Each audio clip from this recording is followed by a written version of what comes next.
Hi, welcome everyone back to another episode of Redemption Thursdays with Rabbi Pinchas Winston. We're both here in Israel, and we broadcast this every Thursday night whenever we can, and usually every week, but when the rabbi needs a break, and he does this out of the kindness of his heart. So we hope that he wants to continue, has the strength to continue doing this and the desire, because we get so much out of it. And we have a lot to talk about tonight. I can tell you with all the news that's been going on. I'm sure the rabbi has a lot to say. His title is Near is Now Very Near. And don't forget to check his website for his newest books called Strategy for the End of Days. And Inspired. Inspired is his most recent book. You can buy his books, I think, on Amazon, right, Rabbi, besides your websites? Amazon.com, 36.org, and sharnonproductions.org. And just a reminder that we should have only Bosora Tovot, and be reminded also that this is the 300th day that the hostages are in captivity.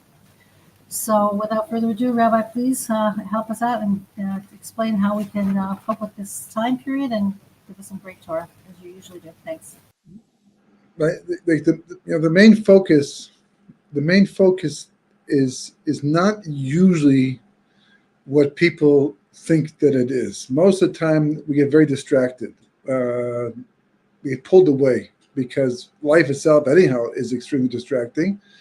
Today, now more so than ever, because we have so much to look at, so much that comes into our houses. I mean, I remember when the internet was first making its way into the world, and more people were finding out about it, that it made such a big deal about the fact that it's like intrusive because it comes into your home, it brings things into your home. And once upon a time, if you wanted them, you had to go get them. You had to go out and go get them. Good stuff, bad stuff. If you wanted a book, you went to the library. You had to get up and go get it or buy it.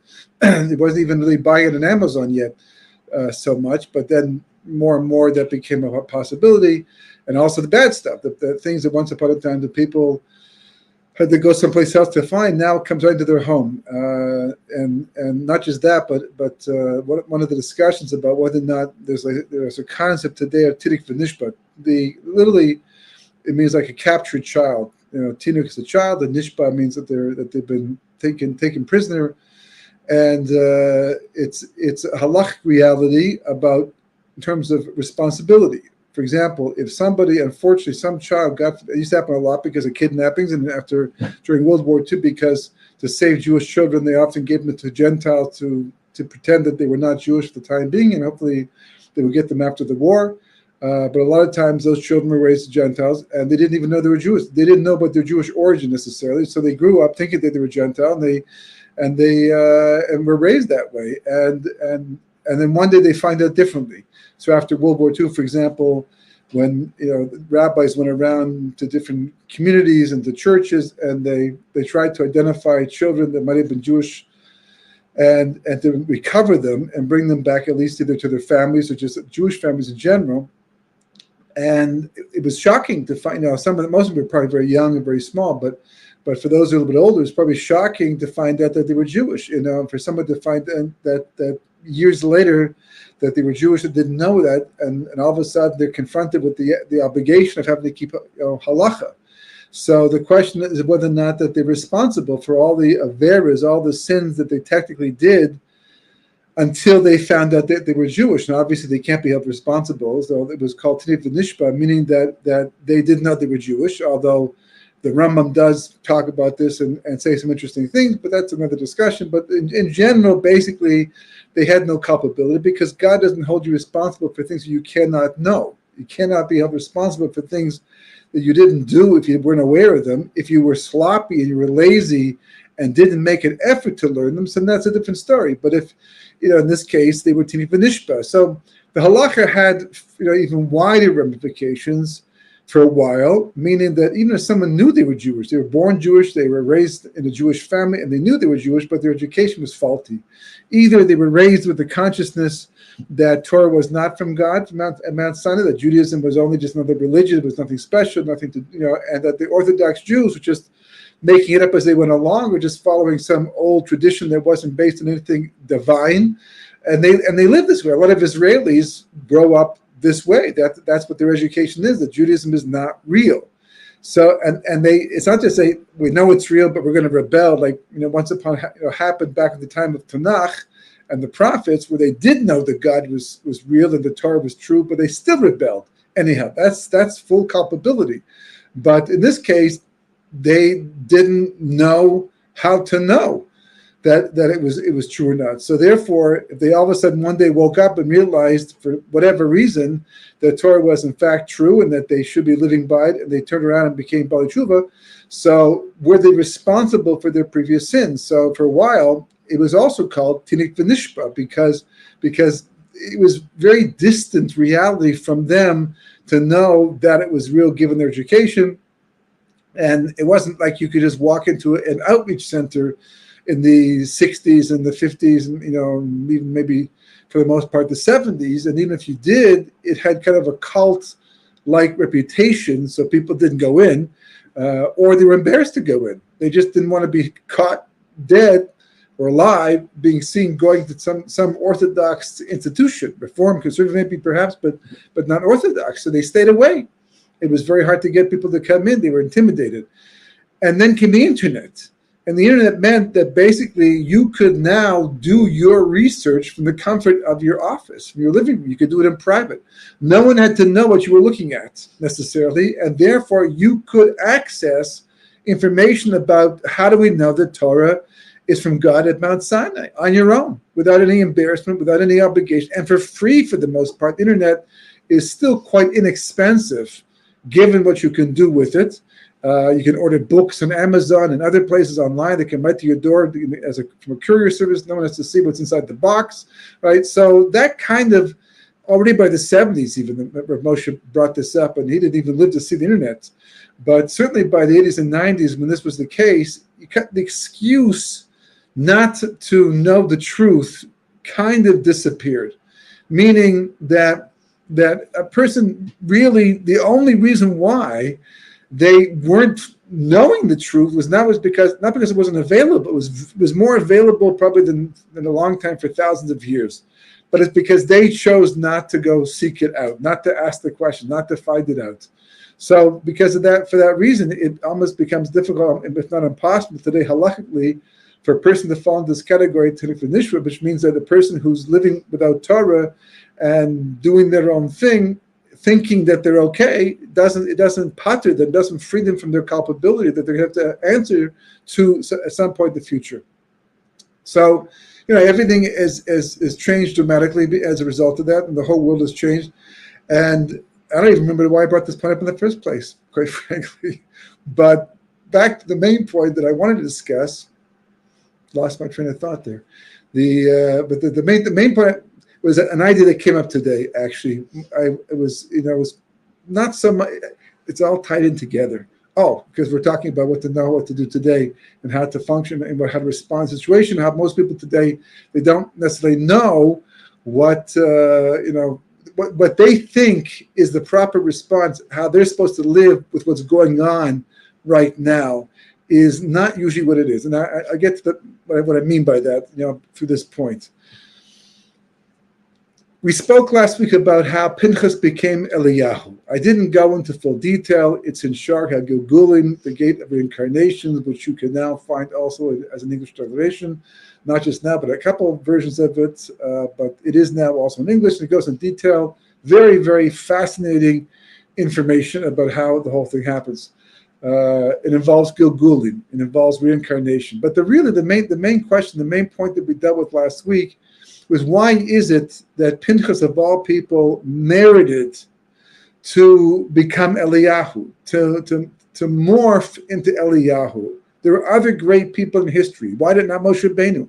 Why not Arna Cohen? Why not his sons? Why not other? There are lots and lots of great people. Why not Yeshua?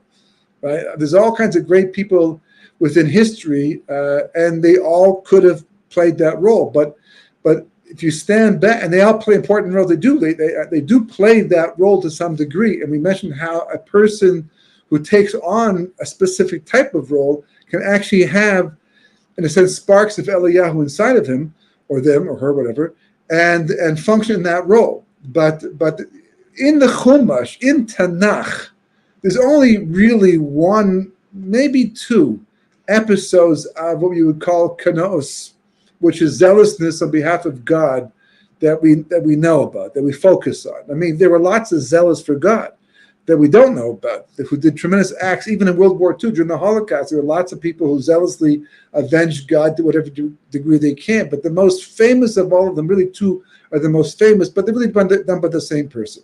Because the first one was in the end of Parshas Balak, when Pinchas gets up and he goes and kills Zimri and Cosby in the middle of this act because the daughters of Midian had gone down and caused all kinds of sinning and idol worship, and things are out of control. I mean, this is right after Balak and Bilam were trying to curse the Jewish people, and Bilam is forced against his will to speak about all the wonderful midas and attributes about the Jewish people. And boom, the whole thing just falls apart, like literally in one verse. It's like someone praising someone standing up on a podium and spending 10, 15 minutes talking about all the wonderful things they've done as CEO. And then in one line says, now let me tell you about all the bad stuff the guy did, okay, that you don't know about. They did this and he did that. It's like, wait a second, whoa, that's a different discussion for another time. All the kudos you just gave him, so that's what happens. And the whole thing falls apart, and it's a disaster. And the Medrash says that the elders were crying by the opening of the Oyel Moed, the tent, because they saw what was going on, and everything was just unwinding. It was just getting worse and worse and worse, and they didn't know what to do. And Moshe Rabbeinu might have known what to do, but God held it back from him because he wanted Pinchas to be the one to implement the solution to the problem. And he does. This fantastic act. But there's one verse. There's one fantastic verse. In the whole Chumash, there are certain verses that really dramatically change the mood, change the direction of the Torah at that time. And if you're paying attention, you're sensitive, then you can really learn a lot from them about and be a yachid. Because in this world of almost 8 billion people, 99 point whatever percent of the population is just walking down a path, living from day to day, getting up in the morning, doing pretty much the same thing that they were doing yesterday, waiting for the sun to set, waiting for the sun to rise. They go through life like that, 60, 70, 80, 90 years of life, maybe even 100 something, right? And it's all the same pattern. But there's a few people in history, mostly for good, sometimes unfortunately for bad too, who have this phenomenally dramatic, they're legendary. They're just legendary, just amazing impact. They're, as I say, marching to the beat of a different drum. And that seemed to be Pinchas too. In fact, the drum that Pinchas was marching to was so different from everybody else around him. And this is already after 40 years of wandering the desert and learning Torah from Moshe Rabbeinu, Torah Sheb'Kasah, the written law, Torah Sheb'al Peh, the oral law, and supposedly on a very, very high level. The first time Moshe is told to bring water from the rock, he's only asked to assemble the Zakenim, the elders. The rest of the nation is not part of it. They're not there when Moshe strikes the rock and the water comes out, because they weren't on that level. It was before the Torah was given. It's in Parshas B'Shalach. They had yet to learn Torah, had yet to rise to a level that would allow them to be part of that miracle. Only the Zakenim, the elders, were supposedly on that level. But later on, by Parshas Chukas and Mei Meriva, when Moshe is told to talk to the rock, as opposed to hit the rock, already showing there's a huge difference in terms of the level of spirituality, the whole nation was invited. Everybody was invited. So clearly, it also says, by the way, for example, that when they ate the man, right, the man that came down from the sky, the bread from Shemaim, right, when they ate the man, it wasn't just that they were eating mystical, magical food, but it was embedded, the sparks of Torah were inside the man. And this is one of the ways that God caused the Torah to go through every aspect of their body. When they drank the Be'er Miriam, the water from the Be'er Miriam, right, the special well that followed them around the desert for 40 years, so that water was so special, it was also like drinking Torah Sheb'al Peh, the oral law. So they were imbibing Torah. They were at such a phenomenally high level. The Torah is only telling us what they did wrong, which amounts to about 11 sins in the course of 40 years. Now, the spies was a big one. It was a very, very big one. The golden calf was also big, but actually was as big as it was big in terms of what it was, but not big in terms of the nation. The vast majority of the nation did not get involved in the sin of the golden calf. So why were they punished? Because they didn't stop it either. That was the problem. They tested Hashem rather than be involved in it. Only 3,000 people, Jews and the Erev, died as a result of the golden calf. The rest of the nation was not punished, and they didn't want it for 40 years because of it. But the spies was more nationwide. Although we're told that the women didn't get involved, it was just about the men. The women wanted to go to Eretz Yisrael. So but it was a big enough nationwide, and it was also the 10th, and God said that's the straw that broke the camel's back, or it breaks the camel's back, and therefore now you're going to wander for an additional 39 years in the desert. But 11 sins altogether. So Dor HaMidbar is also called Dor Adea, which means a generation of knowledge, and the Rizal talks about it and points out that they really were great people at a very high level, and that we're always looking at the events of history that took place in the time of the Torah through God's eyes. And because of that, we see the mistake because God saw the mistake. So it's amplified for us. But otherwise, if he had been there, more than likely, we would have been one of them. We would have done what they did and been part of it. So it's not so simple that to write them off. And yet, when Pinchas went ahead and he killed Zimri, because that was the mitzvah, that's what had to be done. He went ahead and did what he did, and he came out with them on the spear because that was important to show them that he did it in the act, because that was part of the mitzvah. Otherwise, it wouldn't have been halachically correct. Nevertheless, even though this was Zimri, the head, and the Gemara talks terribly about Zimri, how bad guy, and that he caused what he did, and he went along with it. Nevertheless, he was a Nasi. He was a prince of the Jewish people, and who was Pinchas? He wasn't even he wasn't even a Cohen. He missed that because he was already born when God made the law about who becomes Cohen and who's not. So, who are you to go ahead and kill a prince of the Jewish people? That's why in Parshas Pinchas, so God comes down and he says that. We'll get to that. God comes down, and says what that no, you can't kill this guy because he's on my side. You guys blew. You missed the point, right?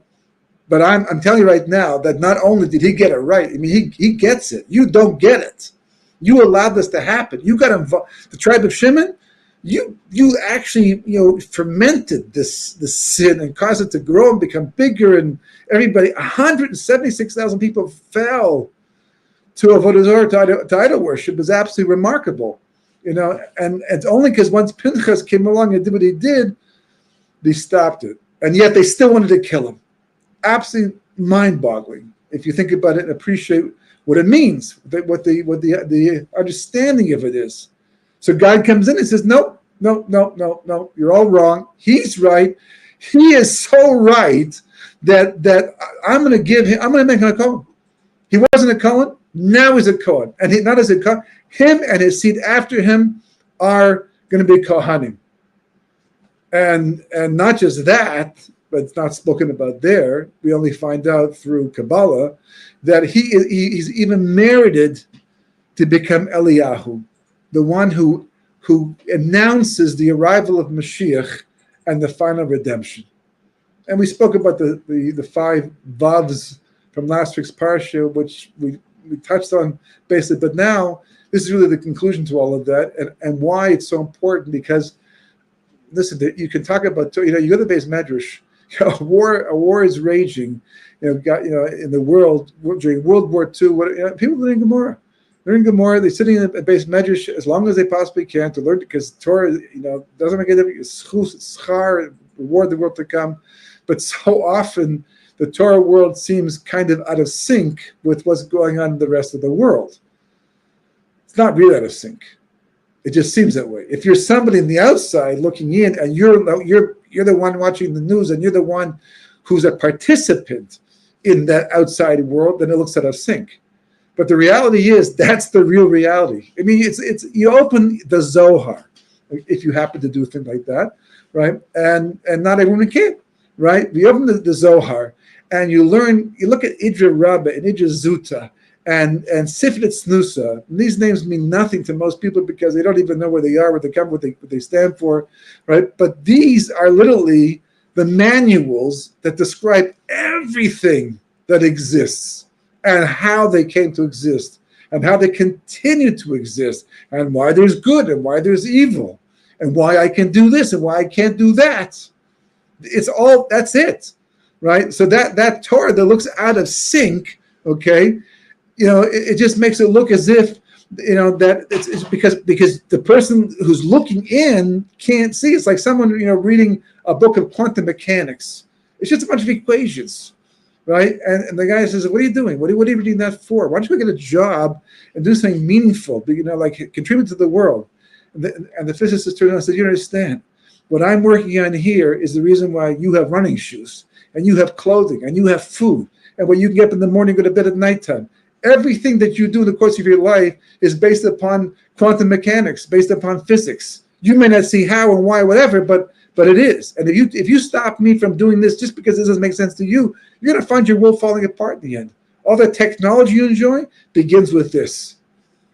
As a path, right? It may take some time, to be able to, even just making the atomic bomb, right? That basically, for the most part, ended World War II.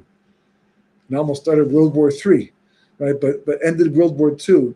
To get to the point where they could come up with a reality that could result in a bomb that could be so devastating that would shock the world into ending the war like that. But that began as mathematical equations and mathematical theory that actually quite fascinatingly goes back hundreds of years with experiments that like today almost sound, they sound extremely mundane, but in their time, they were such an advanced science, but it was the beginning, and then it built, and then it built, and it built, and it's like the path from Renaissance Europe until modern day science is clear if you just follow it, but it's hard to believe that it began all the way back there with that.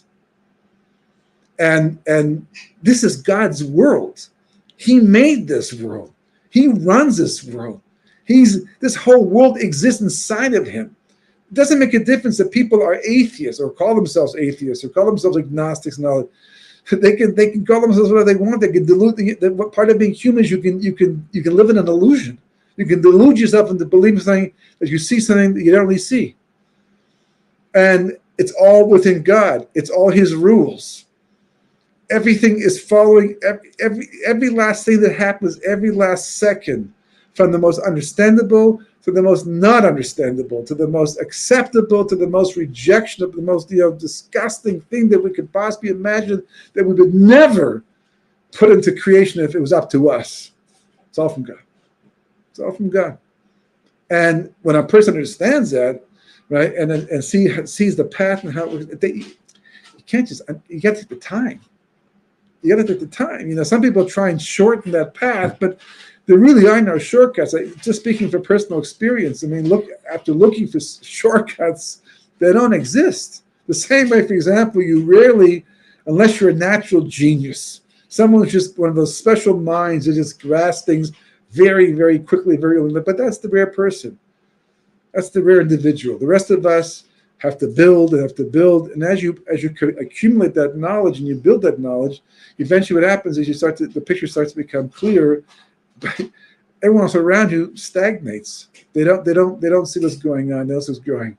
And there's one, then you go look and you go back and you look at things that you've known for years and they look differently. So there's one pasuk that brings all of this into focus, and it's the basis of last week's discussion, next week's discussion, any discussions we're going to have in the future about everyday life. And it's a pasuk, it's a verse. It's so instructive that you have to literally. It's as if everything that happened in Parshas Balak at the end, the beginning, was to get to this verse, just to get to this verse, this pasuk, because it really sums everything up. And now you're wondering which verse that is.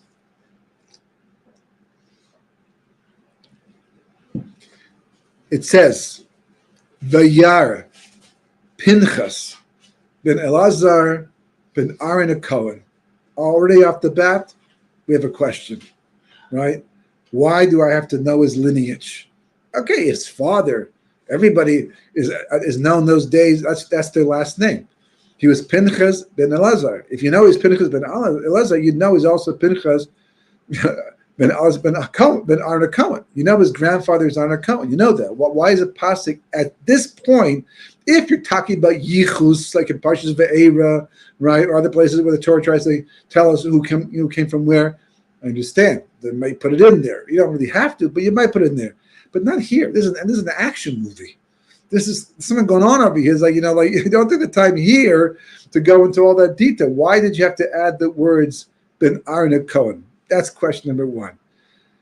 V'yar Pinchas, right? Really, that's question number one. That's really question number two, but that's question number two versus question number one. They're a little bit reversed over here. What do you see? So even the Gemara itself already is onto this and says, okay, it's not like everyone saw. I mean, everyone saw what's going on. It's not like he's the one who saw. He's the one who responded. So that's what the Gemara says, that he saw the halacha. In other words, he remembered the halacha. Not that he saw the act. That the pashut pshat of the verse is he only saw the act, right? But as the Gemara points out, everybody saw what was going on, so therefore that's not unique. So what is unique? He remembered the halacha. He remembered the halacha. In a situation like this, a person has an obligation to stop it by if you have to, kill the perpetrators in the middle of the act. Special halacha called kanoim pogim bum. This is brought down the Gemara, brought down the Torah. It's not such a popular, well-known halacha. It's also in the Shulchan Aruch, basically. But that's what he saw. So his seeing already was different. The Yar Pinchas ben Elazar ben Arna Cohen. We already asked that question there, right? And then it says the next thing: V'kach romach biyado, and he took his staff, his spear, in his hand. Sorry. Skip up over here. V'yikam b'tocha eda, right? And he got up from amongst the congregation. He separated himself out, right? He got up.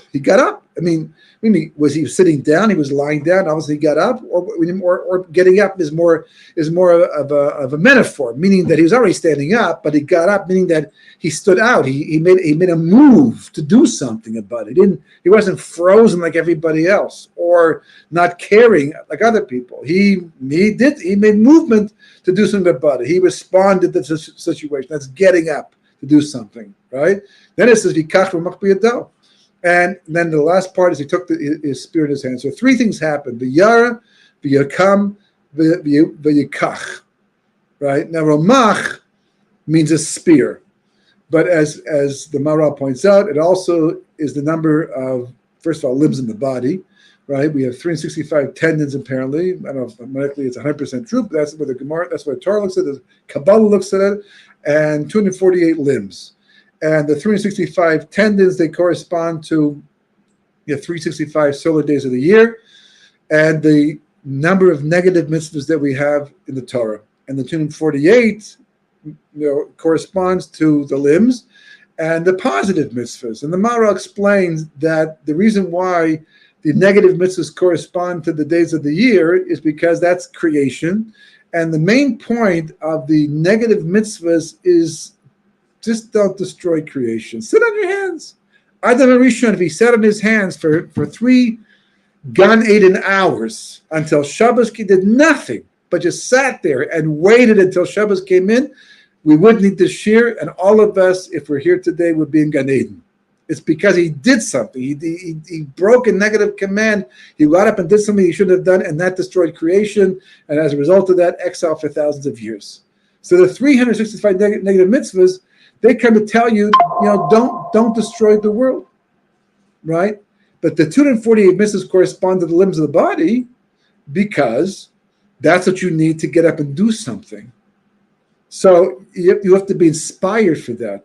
To not do an avera, right? A person feels like you don't have to be inspired to not do something. Usually, I mean, it depends how strong the taiba is to do it. Then you have to be inspired to fight back the Yetzer Hara. But in general, right? If you, as they say, out of sight, out of mind.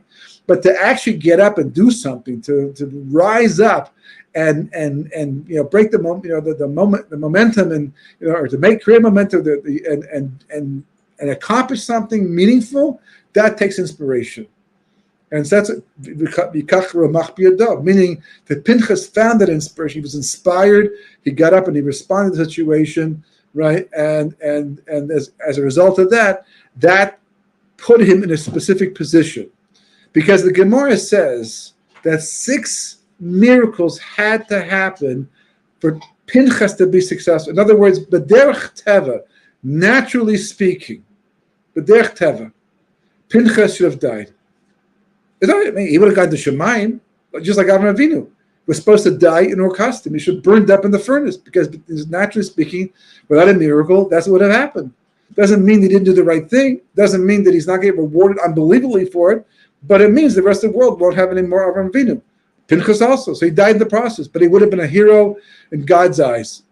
Dead to us, but a hero in God. And it would have got a huge reward in the world to come. But for whatever reason, God decided he should be successful. And therefore, God performed 6, no less than 6 miracles to allow him to succeed. Now, there's different ways to look at that. Either just you did 6 miracles, or because Pinchas created a reality, he changed himself.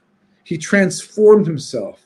It's like as if he expanded himself spiritually, so God put more light in. I had 2 employees working for a company. They're both good employees. One employee, he's loyal. He does his job. He has an expense account of $50,000 every year to do what he does, and he accounts for every single penny. He doesn't take anything for himself, doesn't cheat the system. He gets the sales. He does what he has to do, and not more. The moment he hits the number that he wants to hit, he's done. He feels good about it. He feels he's done his job. It doesn't occur to him to do more. And the company takes note of this, and as a result of that, he's not fired because he is successful, but they don't give him any more. And there's employee number 2 who says to himself, gee, if I can accomplish this with $50,000, imagine what I might accomplish with $70,000. So he goes and he works twice as hard, or to get more accounts, more sales, and he's successful.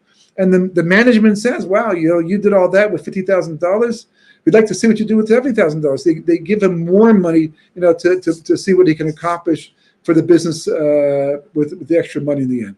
So it's the same thing. If we get up from day to day and don't try to become great, we don't try to be more than we are, right? Than we think we can be. We might be good Jews. We might be good, it's kind of hard to say. That's up to God to decide. But let's say, assuming that we're doing enough, we're doing the mitzvahs we're supposed to, we make a good effort to do them properly. We daven with kavana, we take it seriously, we bench, all the things, but we don't try to do more. So you get a certain amount of divine light to do that. God takes note. Everybody who's showing him Kippur, they judge and say, yeah, he's good. He's good. He's not great, but he's good. But somebody else who says, we're only here for 70, 80 years and so many opportunities to accomplish great things. Let me make an even bigger effort. Let me try to accomplish even more. Let me try to be a great Jew, a great Eved Hashem, servant of God.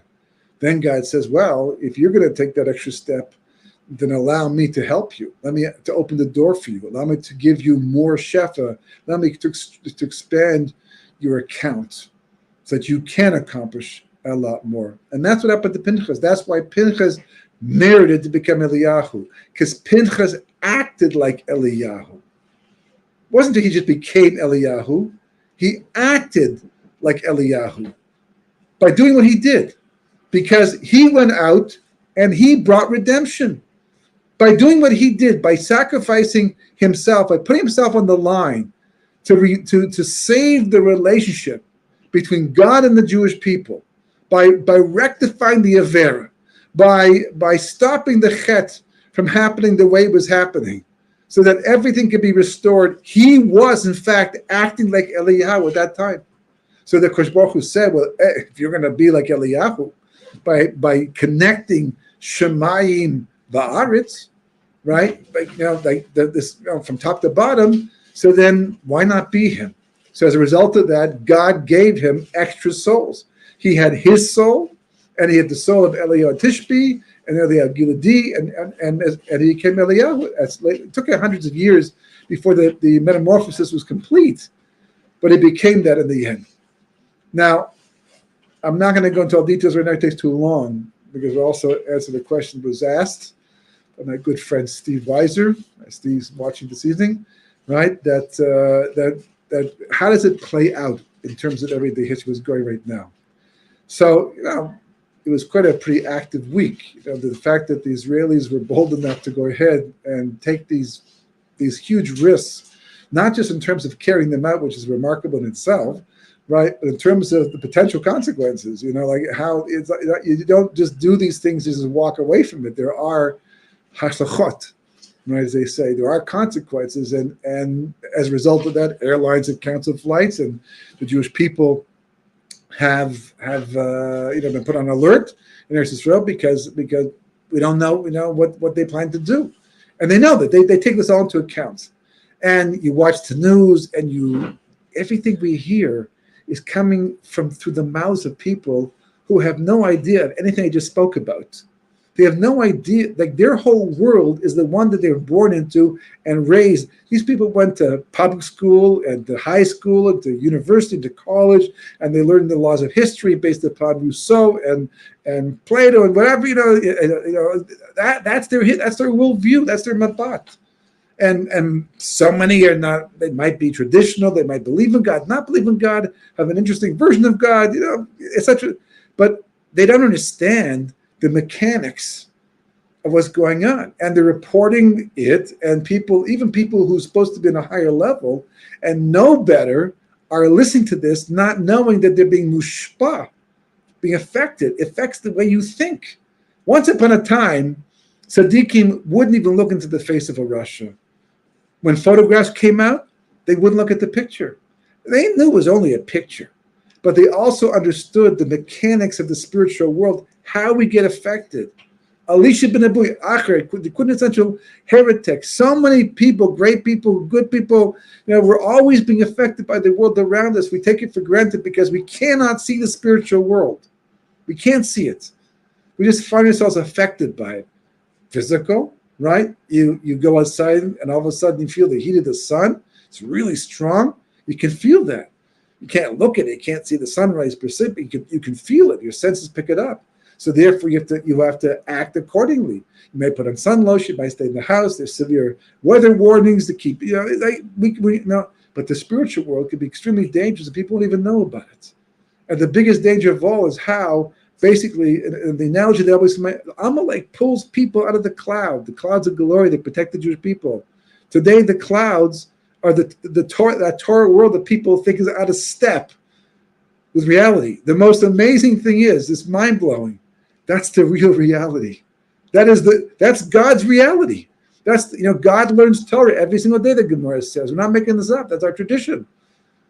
And that's everything else is really temporary. And, it's like the same thing. If you look at a wart on the skin or something, or, some type of, blemish or something that happened, or even just a cold, a runny nose. It's a symptom. The real cause might be microscopic inside the body, so small. And where'd I get it from? And where'd you pick it up? And, a lot of times, there's viruses, they have to trace them and track them down. That's the world. That's the way the world works. And we so often just go by what we see on the outside, because that's the way the world functions. What you see on the outside, how it appears in the news, how it appears, on the internet, how what you're being told, and the mention of names and the event that took place and the act that took place, and it distracts people away from everything. I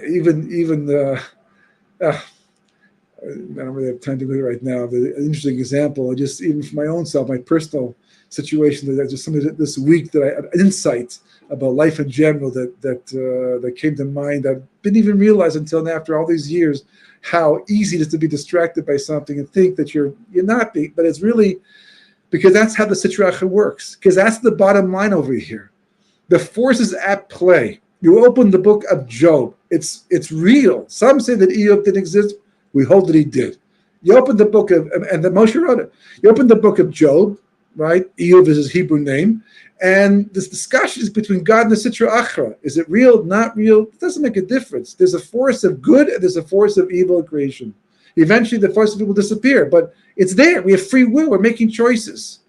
And call it the Satan, the devil, but it's this anthropomized reality that somehow can convince us of things we're not supposed to be convinced of, and therefore cause it in the process.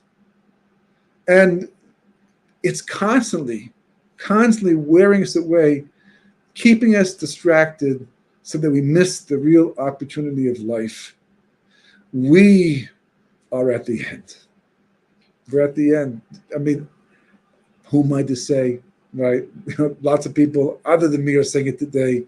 When we spoke about this 25, 30 years ago, there were less people talking about it. I still remember before the Twin Towers being told by, I went to speak in a shul in the States, and I was told by the person who picked me up, he said, listen, don't talk about that here. They're not going to want to hear about that. He's like, that's going to freak them out, end of days and all that. It's like so not yet real to them. And about 2 years later, they called me back to come back and speak specifically about the end of days because of Twin Towers. Because that changed it, right? Changed the whole perspective. I mean, I don't understand. Before he didn't, and now you want to? What would change? Well, the Twin Towers. And all the newspapers talk about Armageddon, the end of days, right? The war of Gog and Magog, and all this becomes all mentality. And you start to see things differently. Just appears different. About tshuva, best example, right? 1 year ago, before he becomes from or she becomes from, and you were to walk up to them and say, you know something? I'm clairvoyant. And 1 year from now, you're going to get on a plane and go to yeshiva to learn Torah, and you're going to become a Shomer Shabbos Jew. Are you nuts? Are you kidding me? Me? No way, no how. It's the most distant thing from my mind. And then, of course, 1 year later, it's exactly what happens, right? You see, ask the person, what happened? I understand. You told me no way, no how. Yeah, but I didn't know this, I didn't know that. I saw this and this. And it changes the perspective. That was a difference. The Rabbi Pinchas, right? But the vision that he saw that's why the Torah says, Ben Elazar, Ben Aaron Cohen. Why is it so important? Because it's telling you that the reason why Pinchas could see what he did was because he was the son of Elazar, who happened to be the son of Aaron Cohen. And what was Aaron Cohen? Right? What was Aaron Cohen? Well, let's take a look.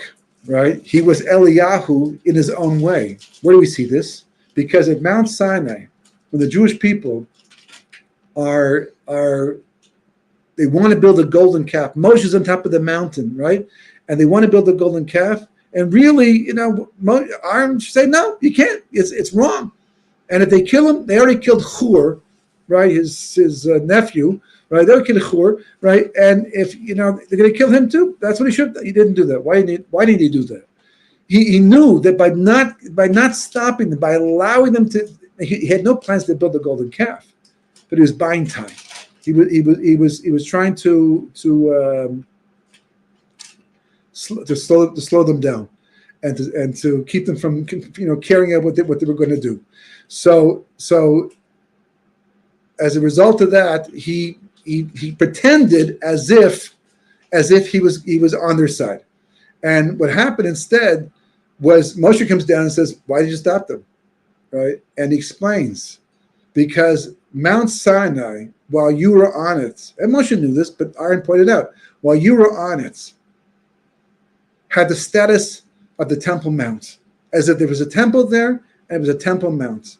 And the halacha is, I'm the Kohen Gadol, and any generation that kills the Kohen Gadol in the temple, there's no atonement for that generation. They're cut off from God forever.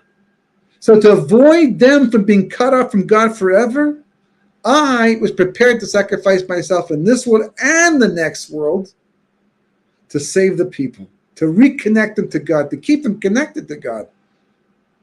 And of course, he remains the position of Kohen Gadol in the end, because that's what a Kohen Gadol does. That's why Pinchas becomes a Kohen, because that's what he does. So Torah is telling you that perspective, that's what gave Pinchas the wherewithal to see the world differently than everybody else around him, and to see behind the scenes, to see inside what's going on, and that what's really going on is just one very simple thing. God is asking who is going to play the role of the Vav. What's the Vav? Take a look last week. It's what connects heaven to earth. The Vav is that ladder that Yaakov dreamed about, that connected heaven and earth. It's the Vav inside the Aleph that connects the upper Yud, the but. It's ultimately, it's a specific type of knowledge that a person has to have, and it's not going to get to you via CNN or Fox News, or even half the things that we do in Judaism doesn't discuss it directly. You have to go and get it yourself. But when you get that perspective, that vision, then all of a sudden the world looks differently. And you see it more the way Makubal sees it, the more the way Moshe Rabbeinu saw it, the way Eliyahu sees it. And you just realize that what's happening right now, I mean, just take a look for 1 second. It's an absolutely amazing thing that Trump almost gets shot, right? And all he talks about is how God saved his life. God, this day and age, that God should come up over and over again, only because of this episode. I mean, maybe once in a while he mentions it in God, because that's what politicians might do. They invoke the name God.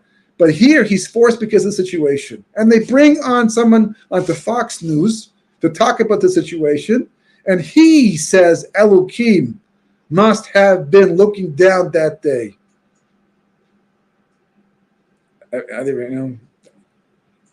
That's the main point. Everything else, the attack on Trump, politics, whether or not Biden runs again and doesn't, whether he's replaced because Obama puts pressure on him to get him out, whether the Israelis knock off top-level officials in Hamas or Hezbollah, right? Or whether or not you've got the Houthis, or you've got anybody else is going on here. All of it, right? Whether it's talking about the internet, whether talking about the things that happen, good, bad, technology, all of it. That's just the means to the end. The door is closing. We don't understand. If you get caught up in everything going on, if you just get sucked in by the news, and I'm not saying not pay attention. I'm saying learn from it. Realize that what's going on right now is God is reintroducing. He's been doing it for some time already, but clearly now at the end, he's reintroducing himself to the world. He's finding ways and means to kind of sneak in, to be mentioned along the way at a time in history that no one wants to talk about him, because that's the direction.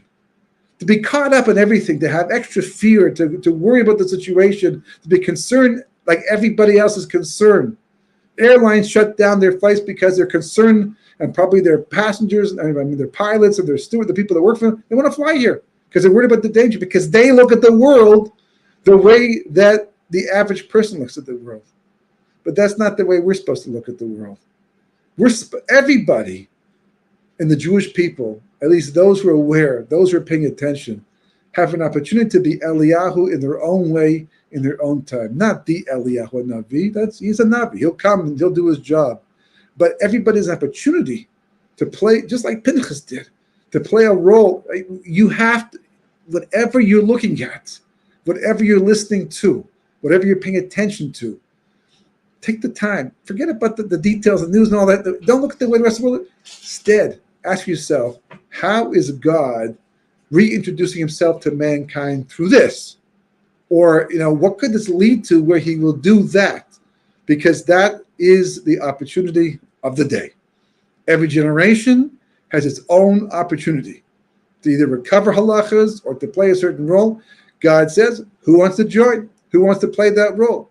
That's the opportunity today. As we wind down so close, all the mathematics, all the history, all the events taking place, in 1 second, one spark, that's all it is, a whole room. That's what the world is. The world is a room full of TNT, dry TNT. It only takes one match. Just one, you need a lot of TNT to make a huge explosion, but just one match. That's it. And that's Duke Ferdinand was assassinated. You got World War I. World War II also can be traced back to seemingly insignificant events that's festered and grew and became bigger and eventually resulted in what it resulted in the end. And the same thing here.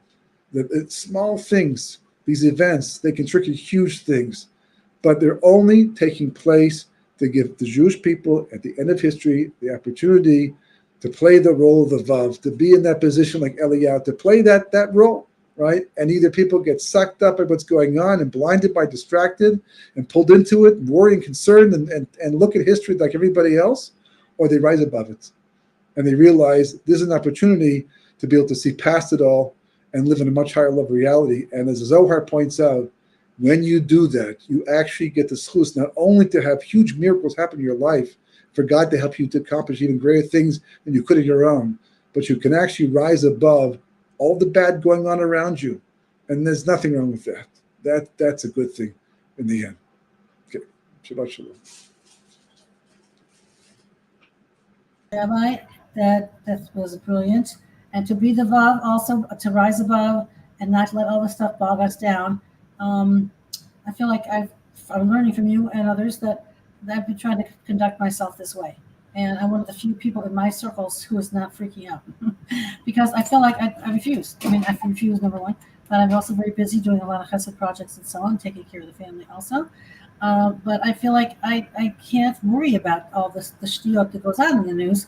I worry about it, I think about it, I feel it's important I should know about it, but I don't like lay awake at night and call my friends and upset them about it because this is what we're meant to do. But being the Vav, that means more than just being the bystander who, I mean, can you please correct me on this? We can't just merely sit there and say, I understand what's going on. So we got to do more than that, right? On the contrary, you have to be the one to connect everybody else up. It's a hugely active role.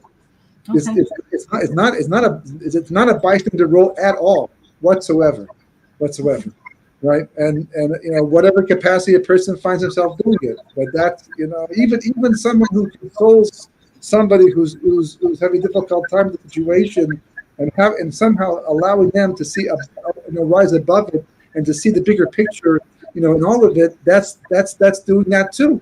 Right? Okay, good. This is the opportunity. In addition to tefillah, teshuvah, tzedakah, right? Yeah.